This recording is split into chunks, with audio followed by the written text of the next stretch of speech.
2025년 11월 6일 목요일 디모데후서 3장 10절에서부터 17절 말씀의 사람이라는 제목으로 하나님 말씀 전하겠습니다. 15절에서부터 17절 말씀. 또 어려서부터 성경을 알았나니 성경은 능히 너로 하여금 그리스도 예수 안에 있는 믿음으로 말미암아 구원에 이르는 지혜가 있게 하느니라.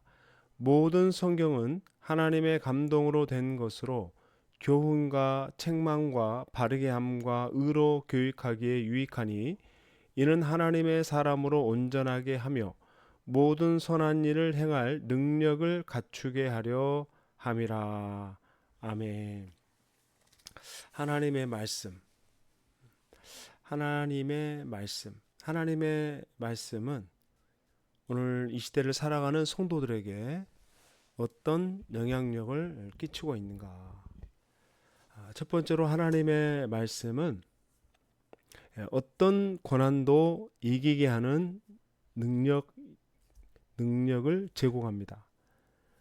많은 사람들이 예수 그리스도를 믿으면은 이제 고난은 끝나고 행복만 시작할 것이라 이렇게 생각할 수 있습니다. 하지만 이 땅에서 사는 어느 누구도 사실 이 고난을 피할 수는 없습니다.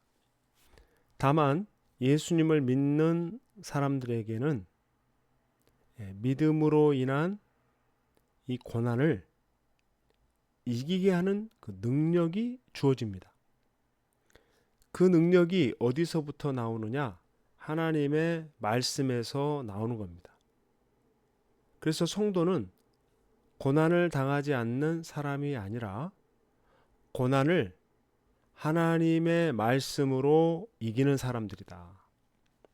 사도 바울은 12절에서 이렇게 말합니다. 무릇 그리스도 예수 안에서 경건하게 살고자 하는 자는 박해를 받으리라. 믿음 안에서 살고자 한다면은 핍박을 받게 돼 있다.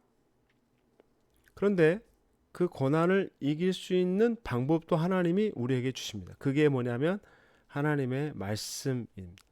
우리는 말씀으로 이기는 거예요. 예수님이 광야 사막에서 사탄으로부터 큰 시험을 3번 받을 때에 어떤 특별한 기적이나 이적으로 그 사탄을 이긴 것이 아니라 하나님의 말씀으로 침착하게 대응하였을 때에 사단이 떠나가게 되는, 사단이 자신의 계획을 이루지 못하고 물러설 수밖에 없는 그런 놀라운 일이 일어났습니다. 그러므로 고난이 우리에게 찾아온다 하더라도 하나님의 자녀들은 고난을 이길 수 있는 말씀이라는 무기가 있으니까 말씀을 붙들고 말씀을 의지하며 나갈 때에 하나님께서 우리에게 주어진 고난도 능히 이겨나가게 하실 줄 믿습니다. 또한 하나님의 말씀은 구원을 이루게 하는 그런 능력이 있습니다. 15절에 보면 성경은 능히 너로 하여금 그리스도 예수 안에 있는 믿음으로 말미암아 구원에 이르는 지혜가 있게 한다. 구원을 이루게 하는 그 지혜가 어디에 있느냐? 말씀에 있다는 겁니다. 그래서 우리가 말씀을 자주 볼 때에 모든 사람을 구원해 가시는 그 하나님의 뜻을 발견할 수 있습니다.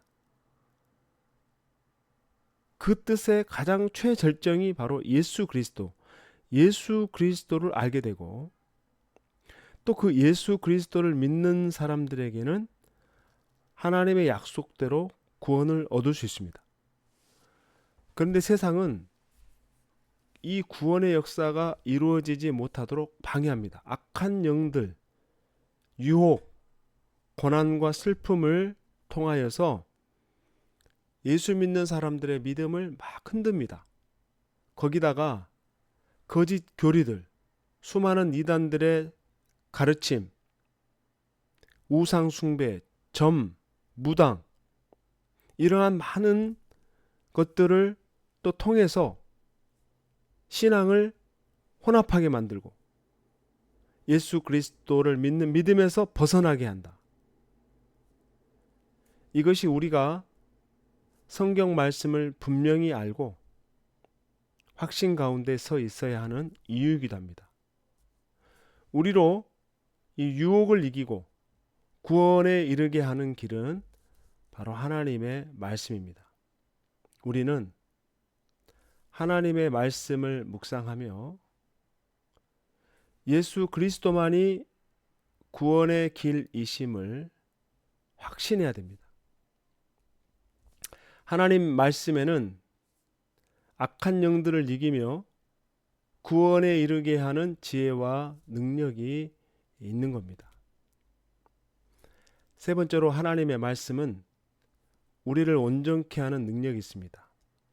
17절에 보면 이는 하나님의 사람으로 온전하게 하며 모든 선한 일을 행할 능력을 갖추게 하려 함이라. 우리를 온전하게 한다. 그리고 모든 선한 일을 행할 능력을 갖추게 한다. 하나님의 말씀이. 예수님을 구주로 영접하는 사람들은 누구나 다 하나님의 사람들입니다. 세상 사람들도 우리가 예수님을 믿는 사람이라고 하면서 우리를 다르게 봅니다. 하나님의 사람으로 인식합니다. 하나님의 사람은 세상 사람들과 다른 정체성을 가집니다. 죄로 인해 멸망당할 존재가 아니라 영생을 소유한 하나님의 사람으로 이 세상을 사는 겁니다. 그러나 그리스도께서 다시 오시기 전까지는 우리도 이 땅에 발을 딛고 믿지 않는 사람들과 함께 살아야 합니다. 그래서 하나님의 사람은 더욱 바르고 의롭게 살아야 합니다. 하나님이 명하신 대로 선한 일을 행하며 그분의 영광을 드러내야 합니다. 오늘날 교회가 비난받는 이유 가운데 하나는 많은 그리스도인들이 성경의 가르침대로 살지 않기 때문입니다. 하나님의 말씀에는 성도가 하나님의 사람으로 온전하게 살게 하는 그 능력이 있습니다. 그 능력은 성도가 말씀에 순종할 때 나타납니다. 부족하고 연약한 우리를 온전하게 만드는 하나님의 말씀을 힘써 배우고 그대로 따라가야 하는 겁니다. 우리는 하나님께 부름받았습니다. 하나님의 자녀로 살도록 부름받았습니다. 하나님의 자녀이기 때문에 우리의 정체성은 하나님께 둡니다. 하나님의 사람답게 살아가야 합니다. 하나님의 사람은 말씀을 통해 고난을 이기고 구원을 확신하며 선한 일을 하는데 부족함이 없도록 훈련받습니다. 오늘도 말씀을 가까이 하고 말씀을 묵상하고 말씀에서 제시한 바대로 순종해 나가며 살아가는 저와 여러분 될 수 있기를 주님의 이름으로 축원합니다. 아멘. 하나님 아버지, 하나님의 자녀들은 하나님의 사람입니다. 하나님의 자녀로서 이 땅에서 고난과 아픔, 눈물을 경험할 때에도 그 모든 것을 이길 수 있는 힘을 오늘 우리에게 허락해 주심을 믿습니다. 진리이신 하나님 말씀을 가까이 하고 그 말씀을 의지하며 살아가는 복된 하나님의 백성들이 되게 하여 주시고 오늘 사랑하는 성도들의 모든 연약함과 고난과 고통 가운데서도 무너지지 않고 말씀의 용기를 얻어 승리할 수 있도록 성령께서 오늘 하루를 붙들어 주시옵소서. 놀라운 일들이 사랑하는 성도들의 삶 가운데 나타나 하나님께 영광 돌리게 하여 주옵소서. 좋으신 예수님의 이름으로 간절히 기도하옵나이다. 아멘.